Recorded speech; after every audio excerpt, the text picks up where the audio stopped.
Because I've never done, oh my God, I actually did, this is so embarrassing. Well, I've only ever recorded like one reaction video, as in like a reaction to a trailer. And it was the Twilight Breaking Dawn Part 1 trailer. And that is buried deep in my YouTube channel. We're digging that up. No, it's private. There's no Producer Pete, can we dig that up? Let's dig that up. Oh God, I'm going to have to find it for the overlay now, aren't I? It's not happening. Hello, welcome to episode 2 of In the Lobby with me, Iain and Harrie. Episode 1 was good fun, and we're back again. How are you feeling? Yes, I'm very excited. I'm going to do lots of learning today. Yeah, absolutely. Because one of the things that we wanted to do with this podcast is start introducing guests, especially guests that are super knowledgeable about their field. Yes. And you might be looking around thinking, hold on, Where are they? It's just Harrie and Iain in the podcast suite. But we are joined by a man all the way in Newark, New Jersey, because we've got Mortal Kombat 1 that has just dropped, right? Well, about to drop. Well, when this goes out. So. Yeah, that's true. We're filming this just before the release, right? We've got Ignant Rizzy, who's joining us from Newark, New Jersey. And this man is a Mortal Kombat OG. Yes, expert, unlike you and I. Yeah, knows the game like the back of his hand. He's been creating content for a very long time. Rizzy, welcome to In the Lobby podcast. How are you doing? Hello. Thank you guys for having me. It's good to be here. Good. I'm very excited to, like I said, just learn a lot today. It's obviously a game I'm somewhat familiar with. Like I know the type of game that it is and I've heard so much about it, but never fully immersed myself in like actually playing. But I have played some similar games. So I feel like there's going to be some like crossovers that I'm able to, make the connection with. For sure. Have you ever played it? Yeah, I mean, I actually, it's currently in storage at my mum and dad's house, but I've got the Mortal Kombat 1, 2, and 3 arcade machine. You know, wow. I am jealous. Yeah, you shouldn't be jealous, bro, because I'm terrible at it. So, my friends had come around, I'd be like, should we play? And then within 5 minutes, I'm like, I'm never playing again. That's it. Oh, God. But Mortal Kombat, it's legendary. I know that you've been playing fighting games for 3 decades, Rizzy. What is it about Mortal Kombat in particular that's really kept you hooked onto the franchise? Mainly the characters and, of course, the gore, because that's the selling point of Mortal Kombat, the fatalities, the blood and the gore and things like that. But for me, it's always about the characters and how cool, no pun intended, because my favorite character, Sub-Zero, how cool they are, how cool their moves look and things like that. So that's the main thing that will keep me hooked with any fighting game. Okay. So tell us a bit about yourselves, because obviously we know you've played for a while, but tell us a little bit about, was Mortal Kombat like one of the first games you got into? How long have you been playing it? Other fighting games that you might have played? So I'm old. So I'm in my mid-30s. So I've been playing fighting games since the inception of Street Fighter 2. Okay. Mortal Kombat was one of the first fighting games I owned from my own console when I got a Sega Genesis. And I was about 6 years old then. So playing that one, seeing how different it was from a game like Street Fighter or other games that were out at that time, it was really captivating. And then once Mortal Kombat 2 hit, it just blew everything away. Yeah. It pretty much upped the ante with the art style, the graphics, the new characters, the new fatalities and things like that. So it was a time. Rizzy, the thing is, let me just set this record straight. You're not old. I'm also in my mid-30s. So I'm not there quite yet. We're from the same era. But when I think back to games that hooked me in when I was really young, it is a lot to do with the art style, right? And that cool, colorful vibe and that feeling. And I think that absolutely, yeah. Once you get that and you become a part of that sort of environment, it sort of stays with you, doesn't it? And you're lucky that the game Mortal Kombat continued for all this time, that kept the nostalgia alive, right? Definitely. Especially considering they do something different with every single game. Yeah. So NetherRealm Studios always have a tendency of knowing how to hook their audience with how they change up their styles and how they change up their formulas and things like that. It's like a very familiar formula, but it's always something different added to it to make it a little more interesting than the previous one. So how long have you been, because I was looking at some of your YouTube videos earlier, and some of your most popular ones seem to be like reaction videos. Definitely. So how long have you been making content around Mortal Kombat or like other fighting games for? I started making content back in 2013. At first, it was just variety things, random Let's Plays and things like that. But then at one point, I decided I wanted to focus it around the types of games that I really like, which are fighting games. So I started with the first Injustice game, which is, of course, a NetherRealm game. And people really love that type of stuff. I started doing arcade runs and things like that, showing endings, doing a couple of online match videos, those types of things. And then once Mortal Kombat X was announced, that was around the time I did my first reaction video, and people loved it. So I kind of got hooked into reactionary content for NetherRealm games and things like that, because that's what people like to see. They want to see how you feel seeing this thing that they love. So I just kind of stuck with that from there, but then, of course, expanded to other different fighting games like the other Mortal Kombat and Street Fighter, Tekken, King of Fighters, and things like that. Yeah, because then once you build that audience and you get that, I guess, an audience that trusts your opinion and your reaction, they then come back for more. They want to know if a new character drops or like there's a new fatality introduced. They want to know what Rizzy feels about it, right? Definitely. Yeah. Yeah, it's kind of cool to have that. I don't know if I've ever watched like, I guess I have watched some reaction videos. Do you ever watch like a game that you're really interested in, then want to see what other people, or do you just like get straight into the game and play it yourself without seeing anything that's coming for it? I think for me, I always like to have a little bit of a taste myself, but before I start to see anybody else play it, because I want that first impression to be of my own. But then as soon as I've done it, I then want to go online, like especially like, for example, when The Legend of Zelda dropped, the new one, I was a little bit curious to see if people were disappointed that it was a similar, play style, that, a similar world and environment, because I wasn't, but I'd heard rumors that others might be. So it is always nice to get like that second and third take. Yeah. But I know a lot of people, they want to know the people's opinions on it before they even touch the game. Is that something that you do? Or? I don't know. I don't think so, really, because I feel like I always have a very different opinion to like what other people think. Yeah. Like if some people don't like a game, it might be that I really enjoy it. And sometimes I'm not like a game critic. So like, I'm not going to usually go and look for someone else's opinion because it could sway me off the game. But what did you think about Mortal Kombat 1? So Mortal Kombat 1 is like the new one that's dropping. What were your first thoughts when you either played it or looked at the content? What did you have in mind? I first saw the trailer, funny enough, when the first initial trailer dropped, it was very cinematic. I was at work. Oh, wow. And I'm at my desk in my cubicle trying not to lose my mind. So I'm on my work computer looking at my phone, trying not to like squeal at myself in my cubicle. It looked great, but then I saw the gameplay and I saw that they opened up the combat system a lot more than they did in the previous game, which is Mortal Kombat 11, and that's what drew me to that game. Saying you can see saying that you can do air combos and you have these assist characters that are different from the main roster and all of these things like that. So there's like a whole sandbox. You're like placed in a sandbox with a lot of different possibilities of things that you can do in this game with the combat system that they built in this game. So that's the type of stuff I like in my fighting games, being able to free flow and just think of something like, okay, I thought of this thing. Let me see if this is possible with this thing. Oh, this works. Let me see how I can expand it and things like that. Yeah, I mean, so it hooked me. That's what I'm interested in as well, Rizzy, because you're obviously well and truly deep in the Mortal Kombat community. In comparison to Mortal Kombat 11, what's the hype been like around the launch of the new game? It's been pretty hype. The marketing has been vastly different, and it's funny because they're holding things back, but I think that's building a lot more anticipation regarding what can possibly be in this game. So I think they're both marketed in a very different way, but both marketed very well. Mm-hmm. Don't you think, Harrie, that like part of the fun about being a gaming fan is I always compare it to like Christmas, right?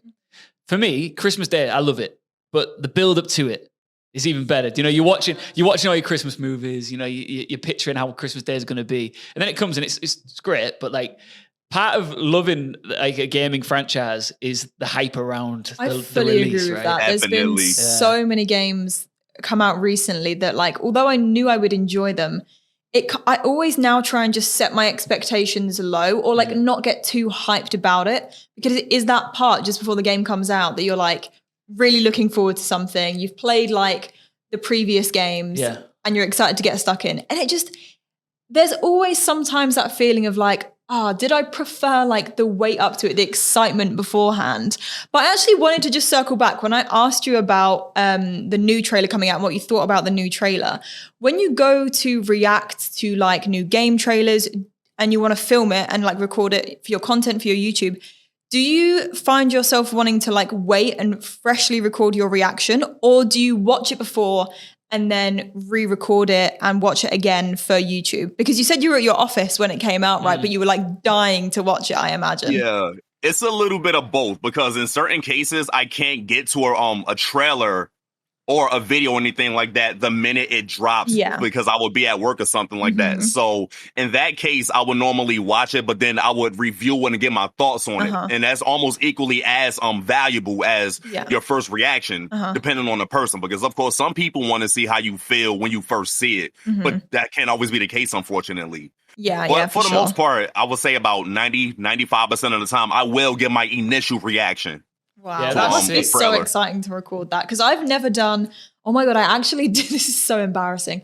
Well, I've only ever recorded like one reaction video, as in like a reaction to a trailer, and it was the Twilight Breaking Dawn Part 1 trailer, and that is buried deep in my YouTube channel. We're digging that up. No, it's private. There's no Producer Pete. Can we dig that up? Let's dig that up.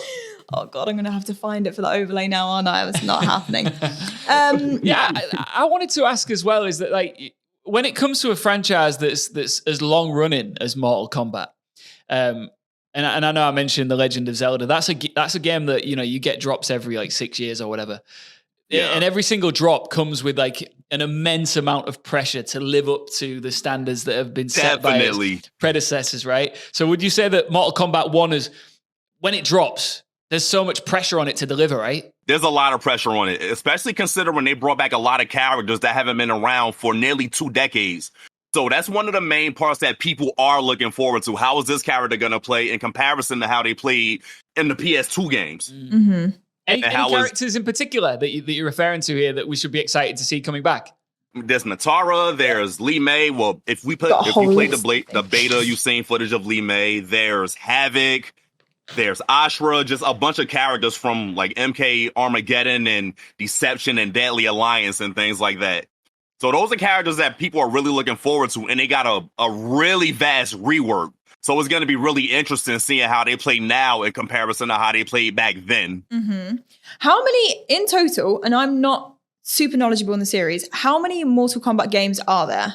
This is the 12th.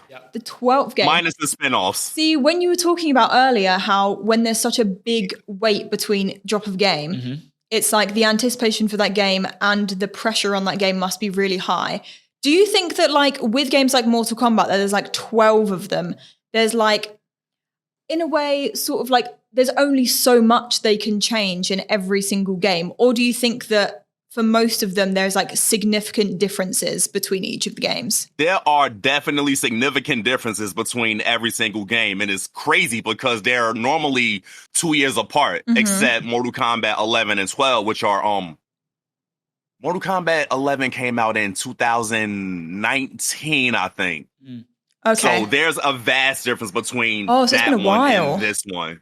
Okay. I didn't realize it had been that long. So 2 years is still that's a fairly long time to be waiting for a new like version of the game. Yeah, but like if there's 2 years between those, 4 years, that is long, like a long time to be waiting for a brand new game. You're hungry, Rizzy, for this one. That's for sure. Let me correct myself. NetherRealm would normally drop a game every 2 years. So 1 year it was Mortal Kombat 9, then 2 years later was Injustice 1, and 2 years later was Mortal Kombat X, 2 years later was Injustice 2. Then they waited a couple of more years. They completely dropped the formula and stopped the whole 2 year gap thing between games. So, but either way, Mortal Kombat 11 was 2019, and this one's coming out tomorrow. So that one's definitely been 4 years now.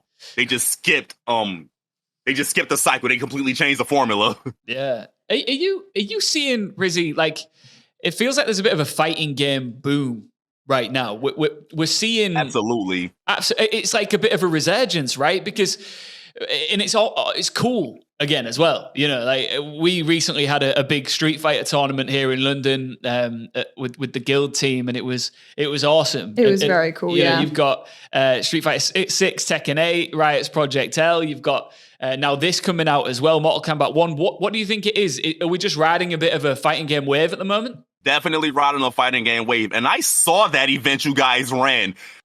I wouldn't be able to do it in 150 degree Oh my God. heat. I had some resilience. I went in there. It was warm. It was warm in there. It was great. I couldn't do it. More power to the players.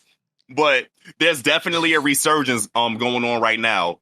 And all the games are great. Mm-hmm. Street Fighter 6 is great. I played Project L. That game is coming out great. Mortal Kombat 1's coming out great. Tekken 8 is really fun. Mm-hmm. So I feel like a kid on Christmas right now. I'm just getting everything. Do you find yourself ever playing like smaller indie fighting games, or do you mainly stick to like some of the bigger titles? Oh, I'm currently playing an indie fighting game called Pocket Bravery. Okay. I've been playing it a lot recently just because of all the content in the game. It's a game that's made by a Brazilian team called Statera Studios. So shout out to those guys. They're great. I've been playing that game a lot recently, and it's like a homage to older fighting games. It's 2D, pixelated graphics, like Pocket style, and very execution heavy, similar to the King of Fighters series. So I've been playing that a lot recently. That sounds amazing. See, I've never played Mortal Kombat, but I did watch, I've seen footage of it in the past. Yeah. And I guess, and you might be able to tell us a little bit more about it, but you said that the main difference with Mortal Kombat is the fact that it's so like violent, I guess, right? So yes. It's very graphic. Do you think that's what draws people to Mortal Kombat over other fighting games? Or is there like different elements that might draw people to it over, say, like Street Fighter and things like that? Violence is a huge part of it, as well as the characters, as well as their stories and their lore and things like that. There are people that are really in love with these characters, and they're diehard fans of them. But I will definitely say the violence plays a huge part in it as well, because that's what made Mortal Kombat stand out from the other fighting games back in the 90s. Well, speaking of that violence, like the fatality narration feature that apparently is dropping on this new Mortal Kombat 1, you know, that it does what it says on the tin, right? There's going to be a setting that makes you be able to listen to a narration of every fatality. I actually watched some YouTube footage of that earlier. Yeah. And I didn't know what I was expecting when I went into watching this YouTube video, but it is like a very like just regular like narration, but on the screen it is just brutal. Like some of the things that are happening, and I was watching it and the contrast was so funny because she is describing it. Yeah. But if I was listening to it and I couldn't see the screen, I wouldn't have imagined it to be as violent as it is depicted to be. It was like ice shard goes through her head, and then in reality she's like headbutting the floor and like the ice shard. I was like, oh my God, like this is brutal. Rizzy, what's wrong with you? Why do you like this stuff, bro? I was corrupted as a child. I'm already a lost cause. Yeah, is that a feature that you'll be using, do you think? I will check it out, definitely. Just to see, just to hear this contrast of how someone's describing it as opposed to seeing it live. Yeah. That sounds interesting. I didn't even know that was a thing. So, Rizzy, what are you going to be hitting hard when this comes out and when it comes to your content creation and stuff that you want to be putting out there? How are you going to attack this new game from your perspective? From my perspective, I would I play the story modes on my own initially. But as far as content goes, I will more than likely upload online matches, and I would do things like I have a series on my channel called Rate the Soundtrack or Rate the Music, where I listen to music and give my opinion on what I hear and things like that. And my viewers seem to really like that series. So that's another one. Looking at all the fatalities and things like that. Just doing tower runs, like arcade mode runs, seeing character endings and stuff like that. That's the type of stuff I would normally go for my channel. I guess drawing back to the music thing, you make some music or play music, I've heard. Yes. Tell us a little bit more about that. When I was a child, I can't even say a child, I was an early teenager back in middle school, 8th grade. I had a bunch of friends who rapped. I didn't at that time, But what I would normally do, since I was the only one with proper working internet, I would download instrumentals for them to rap on and take it to school. Then later on, I got into rapping myself back then, and I learned how to produce and make beats and things like that. Sick. Eventually went to college for audio engineering and music production. Took a few music business classes, but at this point, I don't rap anymore. But I still do open up FL Studio, produce music, make beats and things like that. I used to have people come over for studio sessions, record them. So I have a pretty decent background as far as music and production and things like that. Oh, New York, sorry. No, I was going to say, I guess that kind of helps then when you're like making videos about the soundtracks in game and stuff. You probably have a more in-depth understanding. Definitely. The New York, like New Jersey area, you've got some absolutely legendary hip hop artists to come out of your area, right? Who are some of the standouts for you? I'm thinking of where's LL? LL Cool J is from New York, right? LL is from Queens. My favorites are Eminem. He's not from over here, but he was one of my favorites. Nas is definitely a favorite of mine. The Lox, Jadakiss, Styles, and Chic. Yeah. Redman, he's hometown hero. What about Mace? I'm a Mace fan from Harlem, right? Mace was great. Yeah. Wu-Tang Clan. Definitely the Wu-Tang Clan. Yeah. Primarily Raekwon and Method Man. I want to hear some of your beats, Rizzy. You have to send some across. Yeah, we're going to have to I can definitely send some things. Yeah, that'd be amazing. We could pop that in the podcast. Should we play a game? Okay. What do you think? Yeah, let's play a game. So we're doing a thing on this on our podcast, Rizzy, called Survival Mode, right? Uh-oh. Basically, you just need to wake up in the last video game you played. You got to imagine yourself waking up in the last video game that you loaded up and explain what's going on right now. Oh, that's going to be terrible because I play Liza P. The Liza P demo. I'm a puppet. I'm battling against other puppets. I'm trying to find my dad, Geppetto, or my creator. I have a sword. I have a mechanical arm that does a bunch of different things. I'm battling this I don't even know what he's called. I don't remember, but he's a giant puppet who runs a circus, and he has a basket on his back full of puppet parts. So I am currently fighting for my life. Rizzy's not sleeping tonight. Let's get him out of there. Honestly, I was expecting it to be like a fighting game, and you'd be like, yeah, I do great. I have so much experience in these fighting games. It's a puppet. That was not what I was expecting you to say at all. So if you woke up in this game and it was real life, do you think you would survive? I would try my hardest. It'd be like, it's like going through a Dark Souls game, but everyone's a puppet. Oh, that sounds like I didn't even know Liza P was out yet. Have you heard about it? You played the demo, right? The demo's out. Yeah. The actual game comes out, I think, next week. We need to check this out. I'm going to give it a go. It sounds very fun. And there's been a lot of hype about it, so I think we should. Listen, PTSD.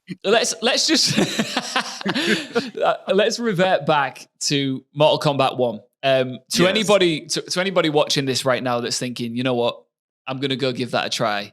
I think you should tell them why they should, because you are flying the flag for Mortal Kombat. You are an OG of this franchise. To anybody watching or listening to this that thinks, I need to pick this up, why should they? Because for one, fighting games normally have a tendency of not having a lot of single-player content, but Mortal Kombat takes it upon themselves to please the fans, the casual audience. So you have a vast story mode. You have this mode called Invasions mode. And if you're familiar with the Crips from back in the older games, that's where you go to unlock your special costumes and your gear pieces and all of this other stuff for your characters.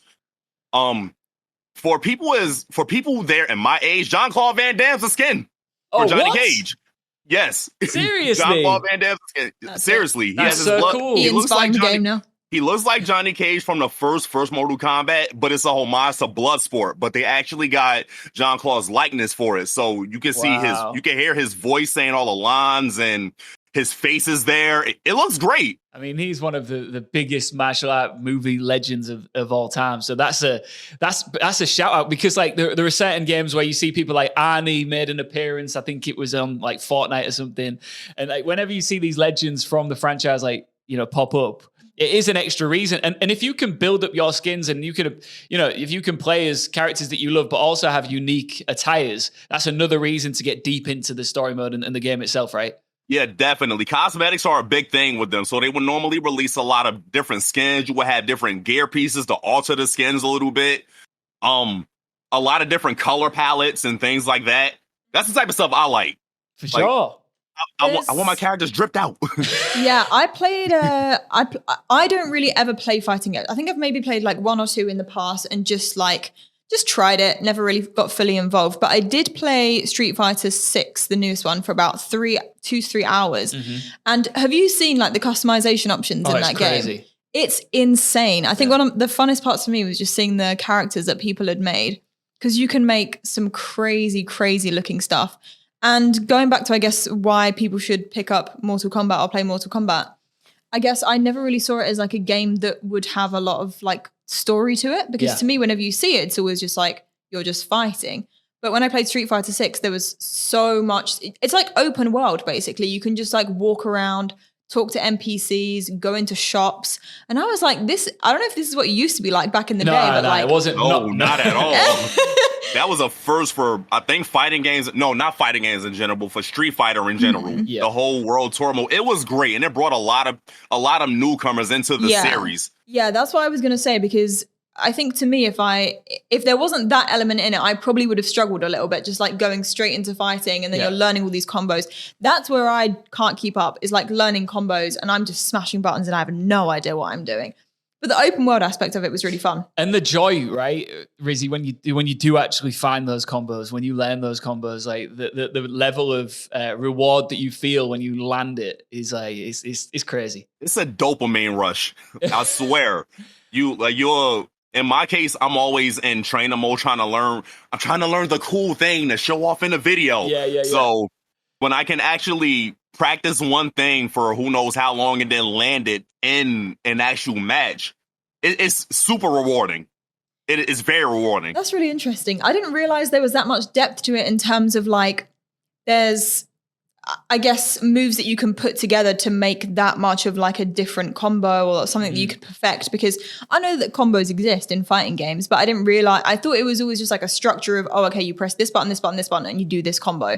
But from what it sounds like, it's like multiple things that you can like piece together and do something that might not have been done yet. Yeah. And it's like, I guess it's a cocktail of events in a scrap like this, right, Rizzy? Because it's one thing doing the combo, but at the same time, it's like finding the exact precise moment where you have the time to land it and make it happen. Exactly. So it's not like your opponent is just stood there waiting for you to press all your buttons. You need to deal that certain level of damage, get the distance that you need away or whatever. I'm talking like I know what I'm talking about here, but landing a combo is so rewarding for so many different levels, especially if it's in a competitive fight, right? Definitely. You will have to know your positioning, your spacing and things like that. Okay, is the opponent blocking? All right, where am I starting? Am I starting high or am I starting low?